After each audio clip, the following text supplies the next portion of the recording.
Olá, irmãos, que a graça, a paz, a misericórdia do nosso Senhor e Salvador Jesus Cristo continue reinando em nossos corações. Eu me chamo Pastor Luciano Novaes Cardoso e quero mais uma vez compartilhar de uma porção da Palavra de Deus com você. Abra sua Bíblia no livro de Jó, capítulo 1, verso de 1 a 5. Jó, capítulo 1, verso de 1 a 5. Diz assim a Palavra de Deus: Havia um homem na terra de Ur, cujo nome era Jó, homem íntegro e reto, temente a Deus e que se desviava do mal. Nasceram-lhe 7 filhos e 3 filhas. Possuía 7.000 ovelhas, 3.000 camelos, 500 juntas de boi, 500 jumentas. Era também muito numeroso o pessoal ao seu serviço, de maneira que este homem era o maior de todos do Oriente. Seus filhos iam às casas uns dos outros e faziam banquetes, cada um por sua vez. Mandavam convidar as suas 3 irmãs a comerem e beberem com eles. Decorrido o turno de dias de seus banquetes, chamava Jó a seus filhos e os santificava. Levantava-se de madrugada e oferecia holocaustos, segundo o número de todos eles, pois dizia: talvez tenham pecado os meus filhos e blasfemado contra Deus em seu coração. Assim o fazia Jó continuamente. Um exemplo de família. O capítulo 1 do livro de Jó tem como objetivo apresentar a prosperidade de Jó. Como este homem era abençoado, como este homem era próspero, como a mão de Deus o protegia e como este homem exemplifica o que para o mundo semítico era um sinal de riqueza, já que riqueza nos dias de Jó não era medido pela conta bancária, já que os bancos não existiam.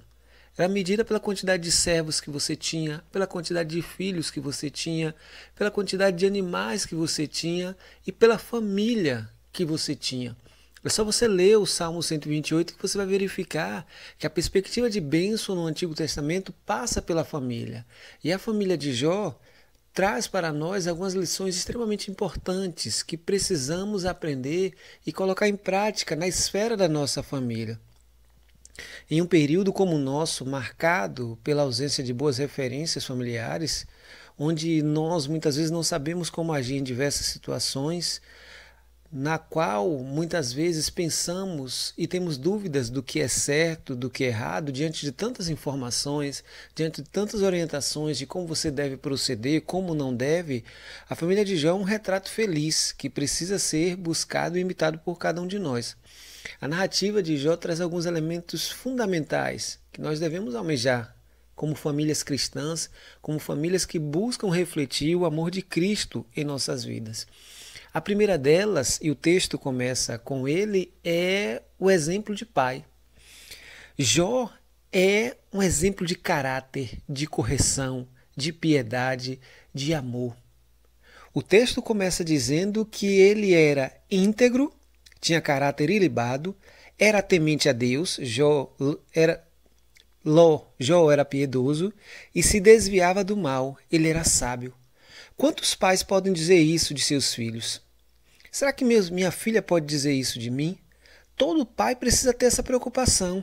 Feliz do lar cujo pai possui essas qualidades. No colégio militar, uma frase emblemática. A palavra convence, mas o exemplo arrasta. O que nossos filhos podem dizer de nós? O que eles podem ter como referência de moral, de caráter, de personalidade, de piedade diante de Deus, de devoção ao nosso Deus? Não adianta falar se existe um abismo entre o que você diz e o que você faz em seu lar.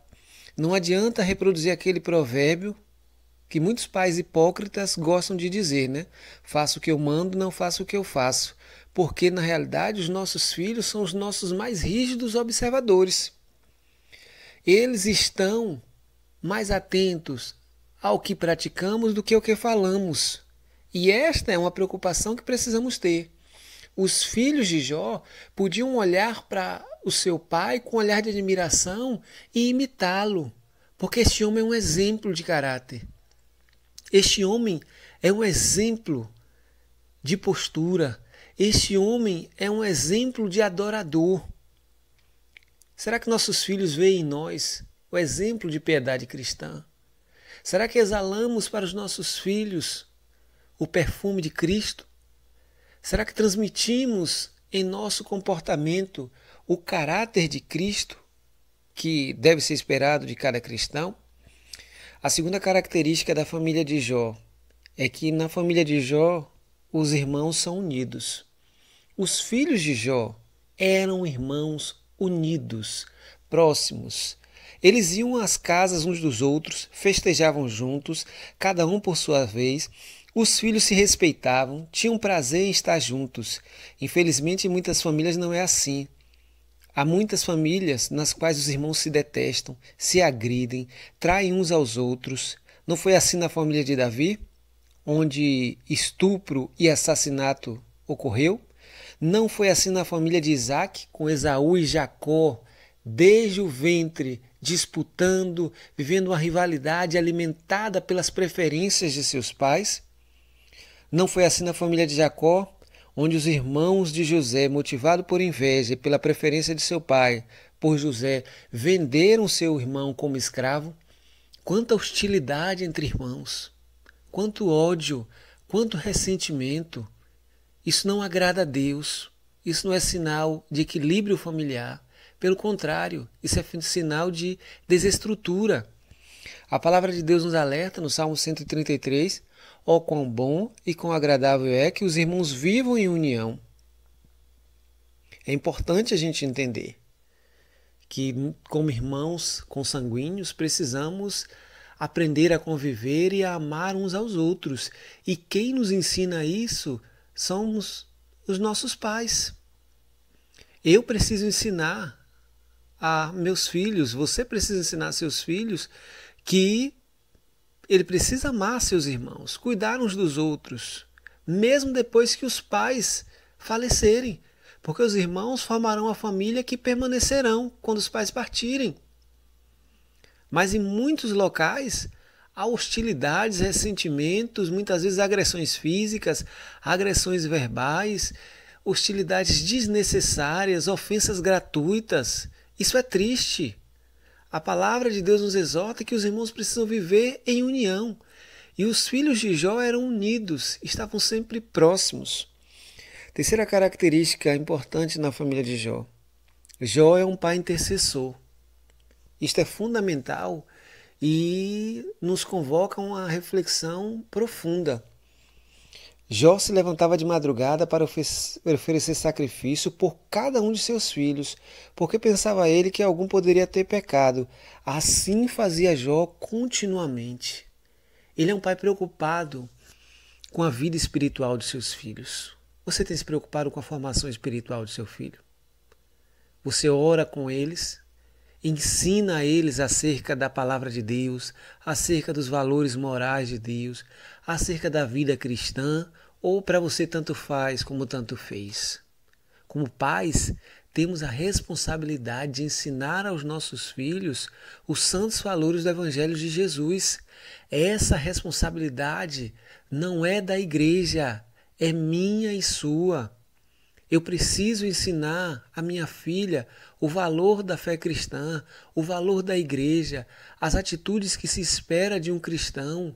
Eu preciso falar com ela dessas coisas. Eu preciso, diante de Deus, colocar a vida dela em oração continuamente.